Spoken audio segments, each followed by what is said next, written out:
चलिए, तो क्या क्या लिखा ज़रा दिखा दीजिए फटाफट।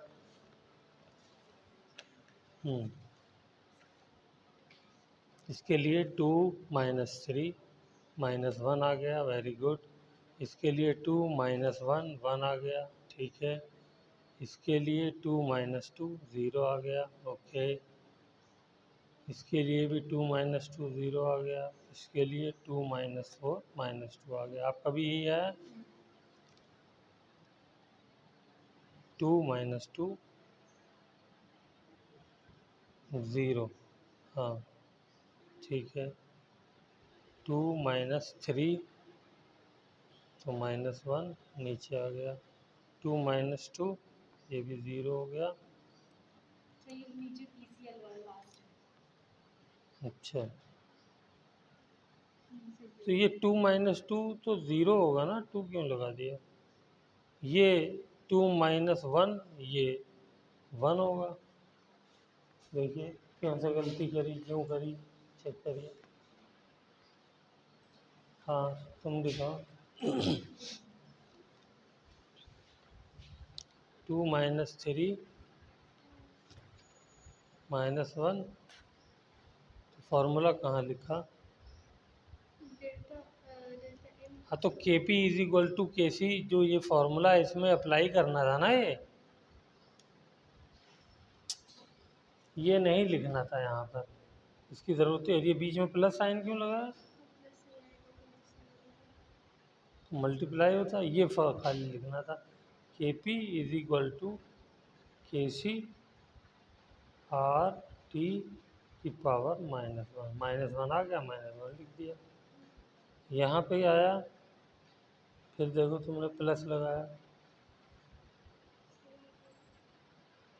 के पी इज इक्वल टू के सी आर टी की पावर 1।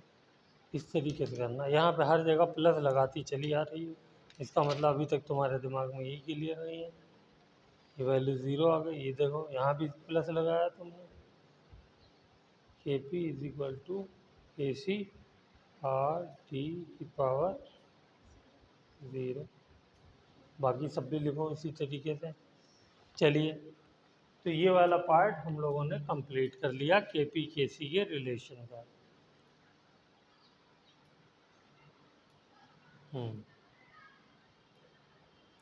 चलिए क्वेश्चन में देता हूँ, पी वाई क्यू में आया हुआ है SO2 plus half O2 gives rise to SO3। बताइए के पी के सी का रिलेशन बताइए इसके लिए।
के पी की वैल्यू इस बार नंबर में दे दी है, और के सी को इसी नंबर की टर्म्स में बताना है। पूरा सॉल्व नहीं करना है, खाली बस वैल्यूज रख देनी है।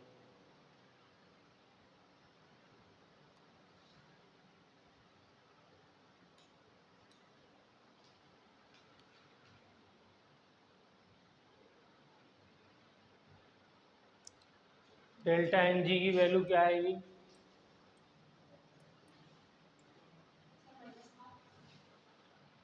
और लोग भी बताएं।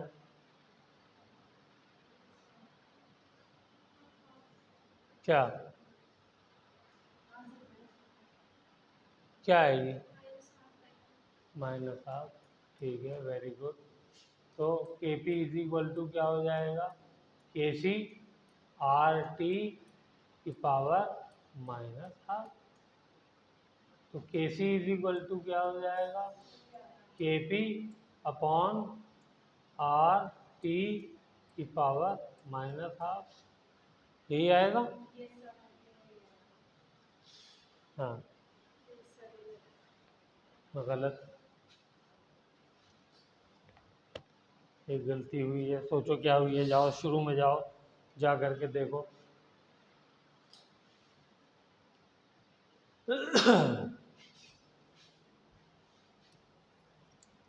तो के सी इज इक्वल टू, के पी की वैल्यू है 1.4 इंटू 10 की पावर -5 डिवाइडेड बाय आर की वैल्यू है 0.082 इंटू टेम्परेचर केल्विन में लिया जाता है। तो 273 प्लस 500 तो क्या हो गया? 773 की पावर -हाफ। और 1.4 इंटू 10 की पावर -5 √0.082 इंटू 773। ठीक है, पी वाई क्यू का क्वेश्चन है।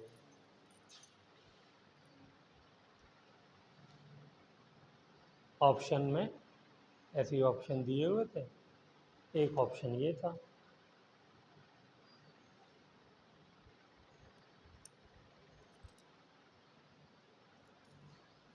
आसान है, कर लेंगे। चलिए, अब हम लोग आते हैं characteristics of equilibrium constant.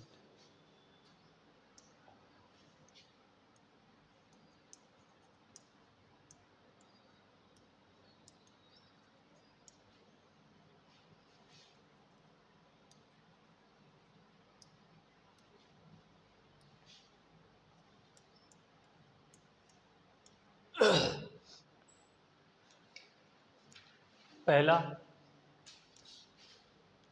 It does not depend upon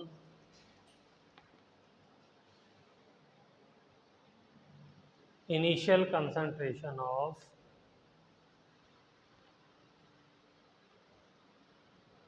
reactants and products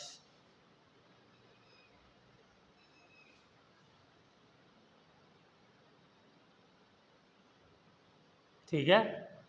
दूसरा,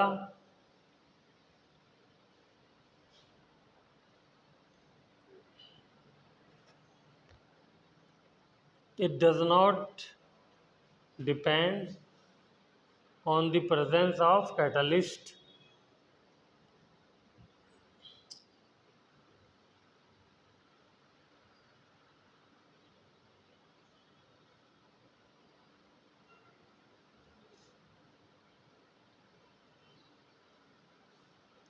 तो ये दो चीज़ों पे डिपेंड नहीं करता है। पहले भी लिखवाया था ये मैंने पॉइंट, चेक करो। कैटलिस्ट वाला पॉइंट बताया था मैंने। खाली वो क्या करता है, इक्विलिब्रियम टाइम को शॉर्ट कर देता है। चलिए। हम्म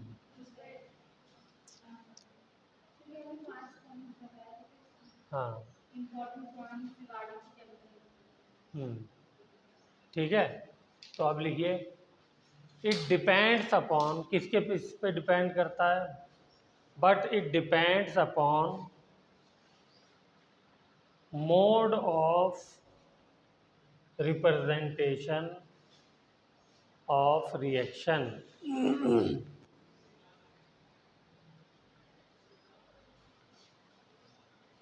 mode of representation of reaction. ठीक है, पहला example a plus B gives rise to सी,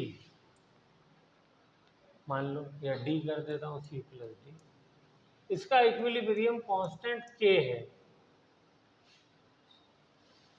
इसका इक्विलिब्रियम कांस्टेंट k है। ओके, तो c plus D gives rise to a plus B. बताइए इसका इक्विलिब्रियम कांस्टेंट क्या होगा, पहले वाले की टर्म्स में बताना है।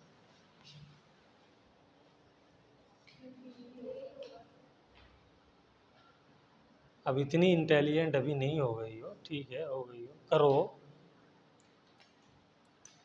दोनों के इक्विलिब्रियम कांस्टेंट लिखिए और फिर कंपेयर करिए, देखिए कुछ फर्क नजर आ रहा है, नहीं आ रहा है। पहले वाले का भी लिखिए, दूसरे वाले का भी लिखिए।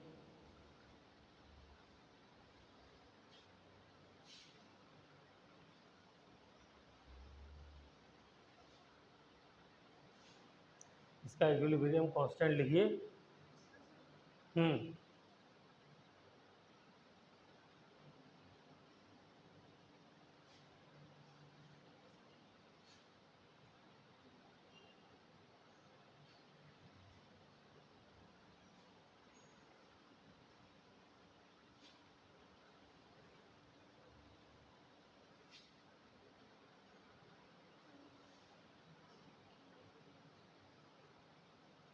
लिख लिया? चलिए अब दूसरे वाले का लिखिए। पहले का लिखा ना, अभी दूसरे का लिखा। इसको के डैश मान लीजिए, दूसरे वाले को। तो के डैश और के में रिलेशन क्या होगा, देखो ना क्या रिलेशन होगा।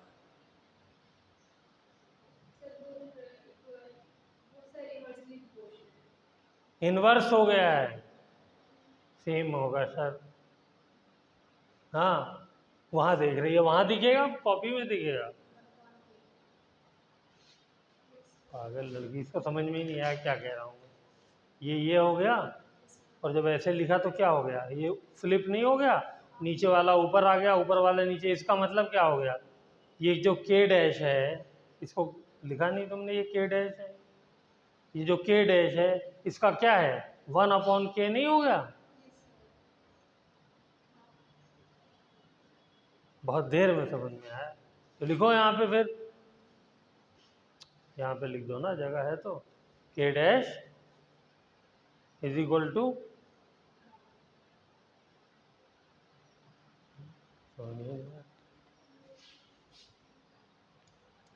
के dash is equal to 1/k। जब समझ में आ गया तो फिर क्यों नहीं लिखा जा रहा है।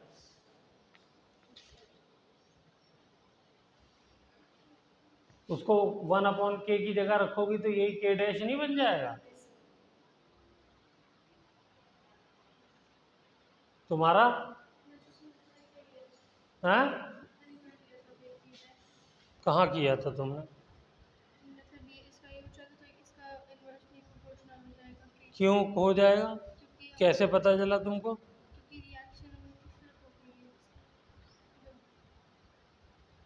अभी इतनी होशियार नहीं हो गई हो। तुमसे कहा था कि इक्विलिब्रियम कांस्टेंट दोनों के लिखिए, तब कंपेयर करके लिखिएगा आंसर। इन्होंने डायरेक्ट कर रख दिया, इनको समझ में आ गया। अभी एक सवाल पूछ लेंगे तो कुछ भी नहीं आएगा। दोनों का इक्विलिब्रियम कांस्टेंट लिखिए, जो कहा जाए वो किया करिए। इक्विलिब्रियम कांस्टेंट लिखिए दोनों का, वो लिखा नहीं जा रहा है। यहाँ आगे जगह है तो यहाँ लिखिए, पहले के का लिखिए, फिर के डैश का लिखिए।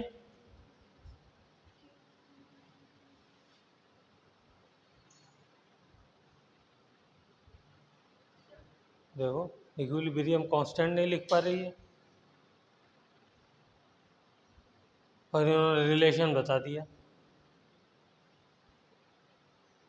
इक्विलिब्रियम कांस्टेंट कैसे लिखते हैं?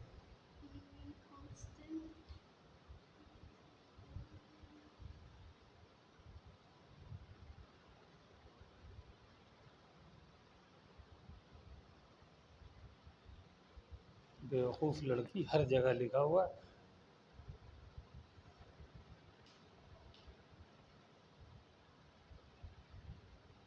सब उल्टा उल्टा लिखा हुआ है, ये देखो ये उल्टा लिखा।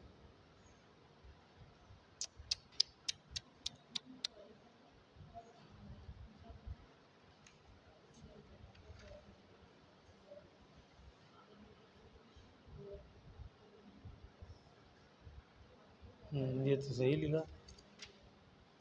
यहाँ पे तुमने क्या लिखा है? ये एनो इधर मतलब रिएक्टेंट ऊपर लिख दिया है।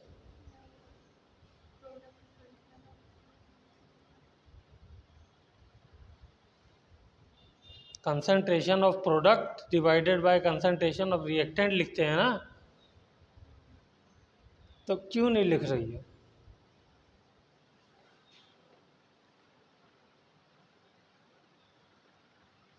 तो ये लिखने के लिए कहा है तुमसे, अब ये लिखोगी पूरी लैंग्वेज।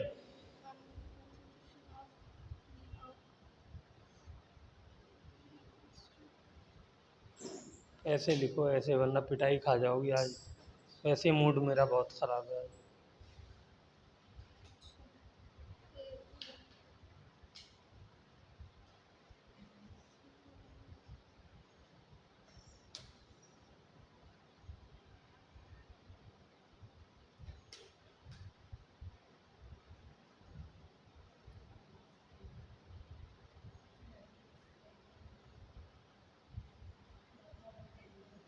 पूरा टाइम वेस्ट करा दी। और इनका आंसर आ गया था, इक्विलिब्रियम कांस्टेंट लिखा नहीं जा रहा है। इडियट।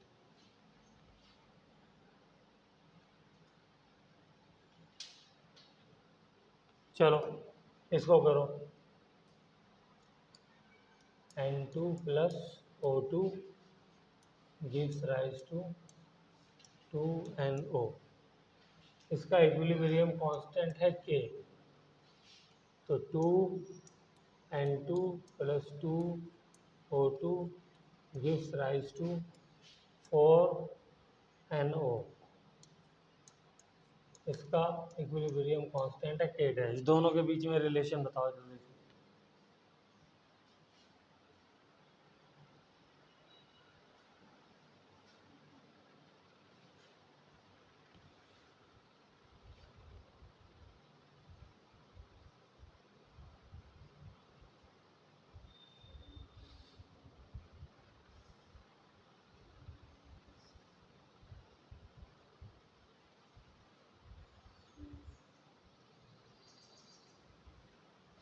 अब इन दोनों में क्या रिलेशन दिख रहा है, इसको देख करके अंदाज़ा लगाओ।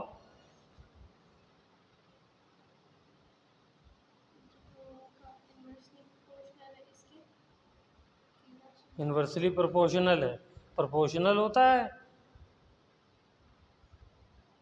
यहाँ पे इन्वर्सली प्रोपोर्शनल नहीं बोलेंगे, यहाँ बोलेंगे इन्वर्स है। इसमें जो न्यूमिनेटर है वो यहाँ पे डिनोमिनेटर बन गया है, यहाँ पे जो न्यूमिनेटर है वो यहाँ पे डिनोमिनेटर बन गया, यानी उल्टा हो गया, इन्वर्स हो गया एक दूसरे का, इसलिए ये रिलेशन बन जाएगा।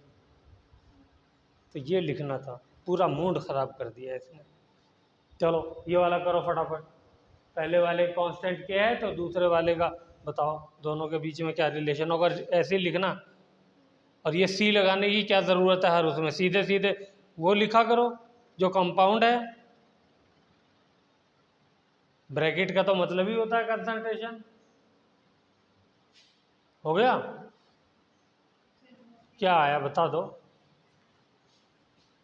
तो दोनों में रिलेशन बताओ ना, इसलिए थोड़ी कहा है कि इक्विलिब्रियम कांस्टेंट लिखो, रिलेशन बताना है दोनों का। वहाँ भी लिख सकती हो, कॉपी में भी तो जगह है, यहाँ लाइन खींच करके यहाँ लिखो जो लिखना है। दोनों में रिलेशन नज़र आएगा, थोड़ा सा दिमाग लगाओ।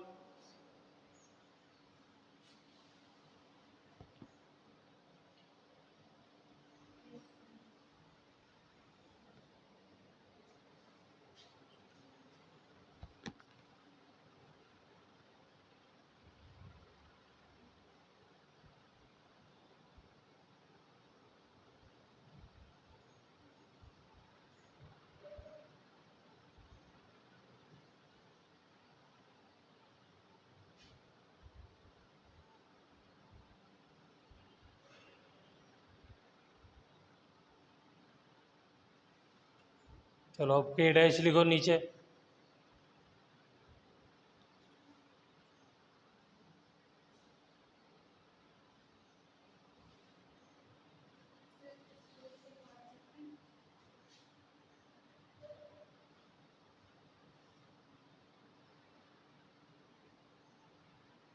मतलब ये बराबर हो जाएगा इसके।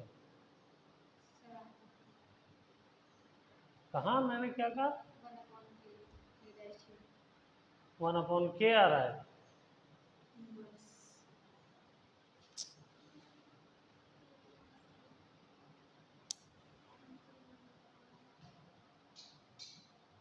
अच्छा ऐसा करो, दूसरे वाले इक्विलिब्रियम को पहले वाले में चेंज करो, तो क्या करना पड़ेगा?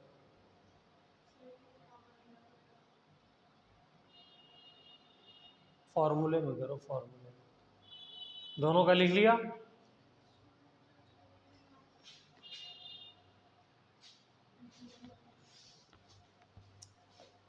k is equal to NO power 2 divided by N2 into O2.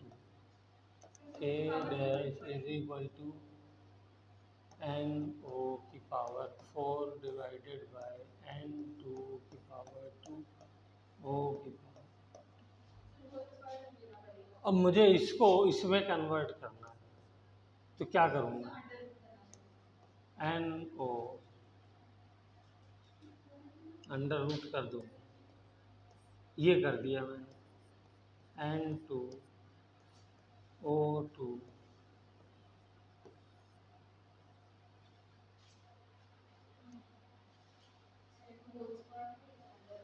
Under root से कैसे ऊपर हो जाएगा? सीधे सीधे करो ना, अंडर रूट वाला जो है वो कंफ्यूजिंग है। इसको करो, सीधे दिख रहा है कि ये पावर ऊपर 2 है, 4 हो गई है, यानी 2 टाइम्स हो गई है। यहाँ 1 है, 2 हो गई है, ये भी 2 टाइम्स हो गई है। ये 1 है, ये भी 2 हो गई, वो कहाँ गई? ये 2 हो गई है, तो ये भी 2 टाइम हो गई है। तो मैंने पूरे की पावर को अलग करके 2 टाइम कर दिया, बस। इसका मतलब क्या हुआ? इसको इसमें मल्टीप्लाई कर दो। स्क्वायर का क्या मतलब होता है? उसी नंबर को 2 बार मल्टीप्लाई करना ना। और ये वाला किसके बराबर है? ये बराबर है के। तो यहां से मैं कह सकता हूं के डैश इज इक्वल टू के की पावर 2।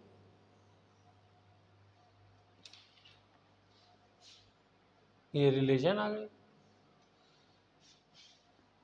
अभी भी नहीं समझ में आई? दोबारा बताओ। के डैश ये आया, तो ये पावर 4 है, तो मैं इसको इसकी 2 पावर को, यहाँ पे भी 2 है, यहाँ पे भी 2 है, यहाँ पर भी 2 दूनी 4 है, तो मैंने पावर को कॉमन ले लिया ना, बस।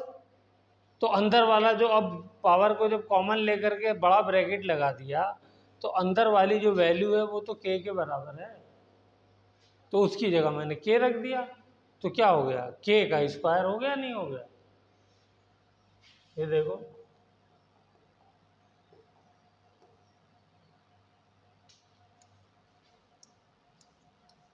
पावर 2, चाहे के स्क्वायर कह दो, ये लिखना था।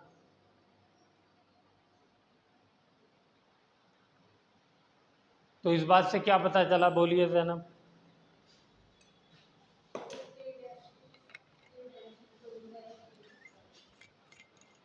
क्या पता चला?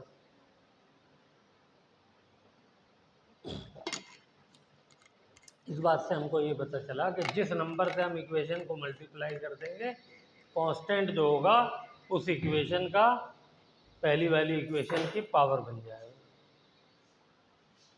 यहाँ पे देखो ना, इस इक्वेशन को मैंने 2 से मल्टीप्लाई किया, तो पहले वाले इक्वेशन का कांस्टेंट की पावर भी 2 बन गई। आया समझ में? इसको 3 से मल्टीप्लाई करोगी तो यहाँ क्या हो जाएगा? 6, 3, 3 है, तो कॉमन यहाँ पर क्या आ जाएगा? 3, तो पावर 3 हो जाएगा, है। तो अगर मैं n से मल्टीप्लाई कर दूं, n नंबर पावर बन जाएगी। तो इसी बात को लिखिए, पहले वाले में लिखा था क्या लिखा था पहले वाले में? एक स्टेटमेंट लिखना चाहिए था ना पहले वाले में भी।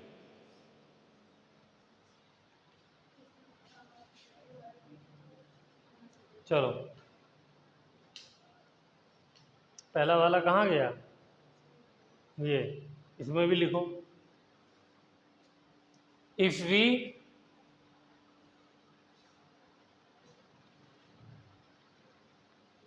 Reverse the chemical equation the equilibrium constant of that equation becomes inverse of previous equilibrium constant।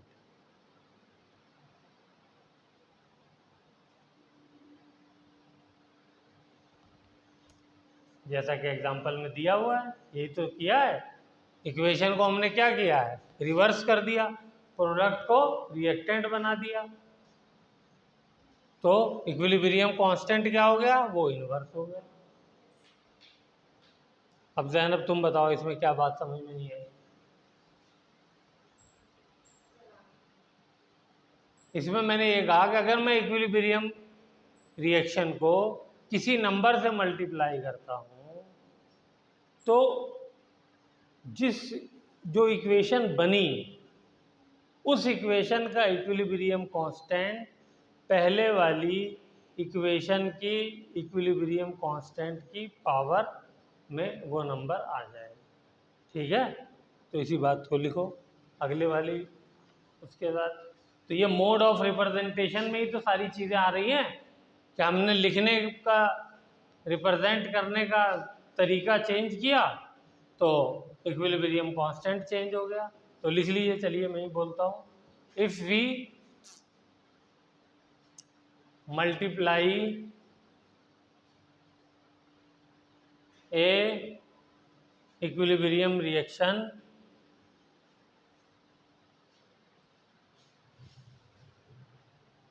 Bye number n,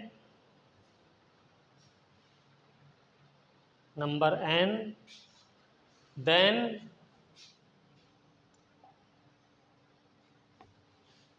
the resultant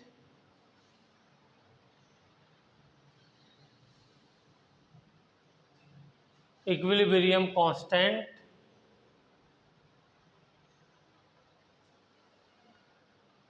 of the resultant reaction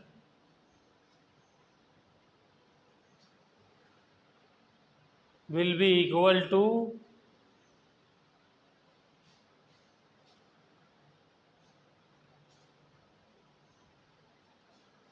the first equilibrium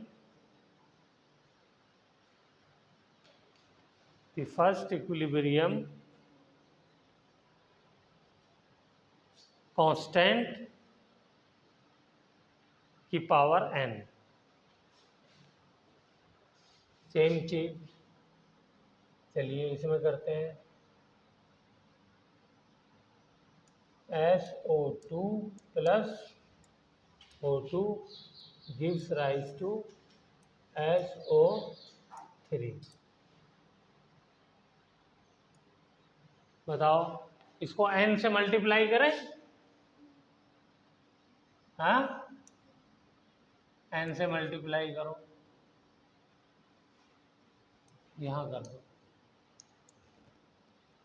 इस वाली का इक्विलिब्रियम कांस्टेंट अगर k है तो n से multiply करने के बाद जो रिजल्टेंट रिएक्शन है उसका इक्विलिब्रियम कांस्टेंट क्या हो जाएगा? 2n SO2 plus n O2 gives rise to 2n SO3।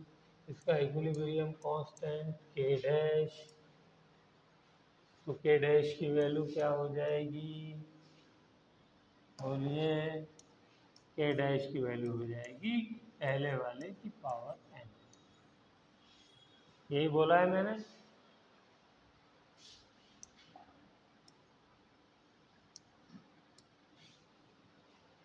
और इसको आपको वेरीफाई करना है घर पे, ठीक है।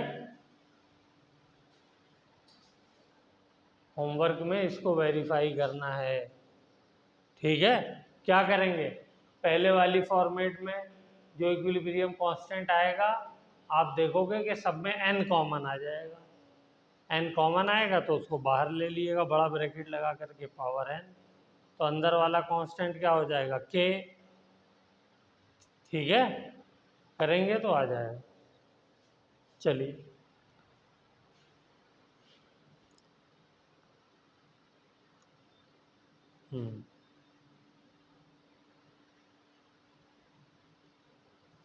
थर्ड करते हैं।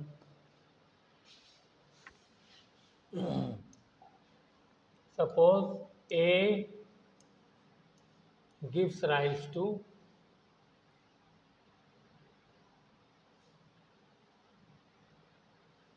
x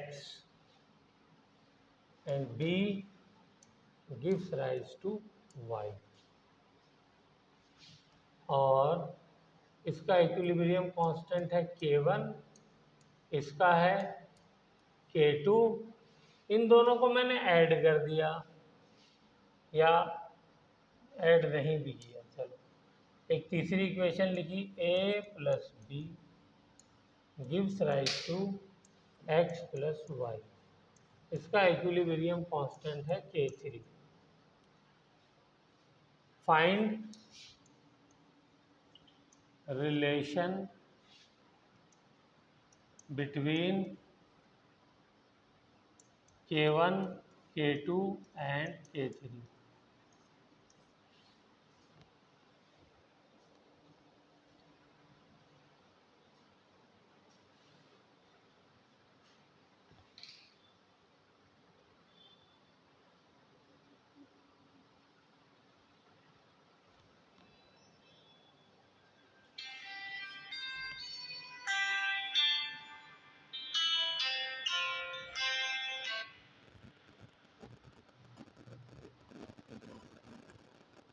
हेलो,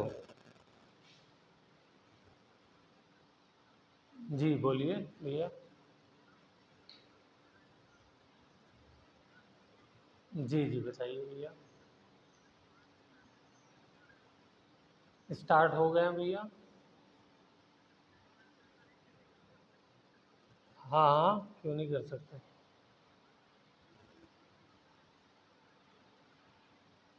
अच्छा, जी जी बताइए भैया।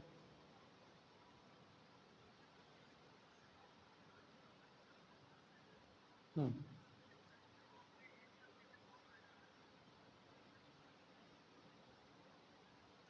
चलिए ठीक। पहले नहीं, ऐसा है कि मैं आपको अभी क्लास ले रहा हूँ, क्लास के बाद आपको खुद कॉल करता हूँ, तो हम लोग बात कर लेंगे, ठीक है।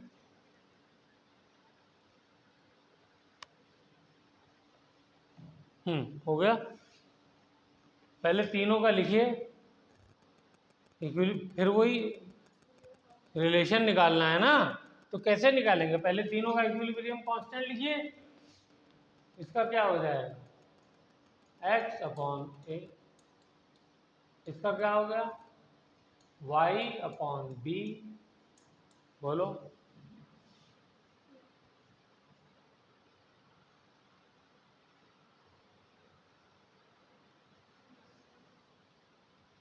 और इसका क्या हुआ, x इंटू वाई अपॉन ए इंटू बी। यही बता रहा हूँ, पहले से पहले इक्विलिब्रियम कांस्टेंट लिखो, तभी तो उनके बीच में रिलेशन बना पाओगे। अब इन तीनों को देख करके इनमें रिलेशन समझ में आ रहा है, नहीं आ रहा है। क्या आ रहा है बताओ। k3 k1 k2 में क्या रिलेशन है। यस, K1 इंटू K2 कर दो तो देखो K3 आ जाएगा अपने आप। आएगा नहीं आएगा? यही तो कर, जब तक लिखोगे नहीं तो दिमाग में कैसे आएगी पिक्चर?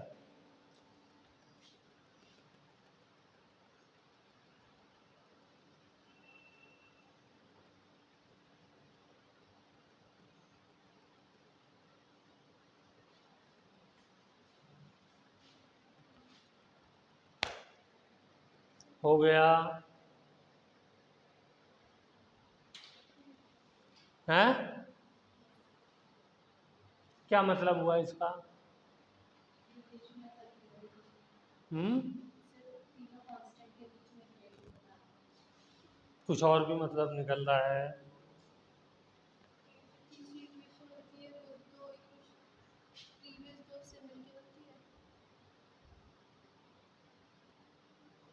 हाँ, तुम बताओ क्या रिलेशन समझ में आ रहा है? कुछ तुम्हें आ रहा है? अच्छा, ये तीसरी वाली इक्वेशन इन दोनों से कैसे बनी है? दोनों को, अरे ये दोनों रिएक्शन को क्या किया है कि ये वाला रिएक्शन बना है? हाँ, तो ये बोलो ना, ऐड किया है।